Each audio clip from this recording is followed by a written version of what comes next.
Welcome to the Salmon Runs YouTube. Enjoy the video.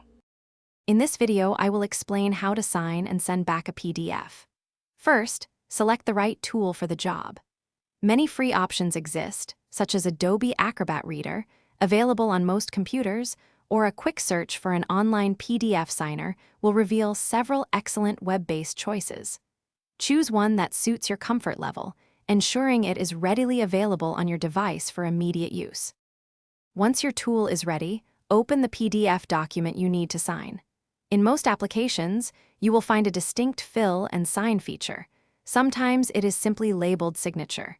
This function is typically easy to spot, often represented by a small pen icon or a signature symbol, usually found in the top toolbar or a side panel.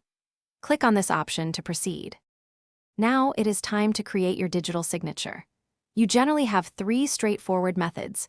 You can simply type your name, draw your signature using your mouse or trackpad, or upload an image of your physical signature. Typing provides a neat and swift solution, perfect for quick document processing. Drawing gives you that personal flourish, and uploading an image precisely replicates your traditional signature. With your signature created, simply click or tap the exact spot on the document where you need to sign.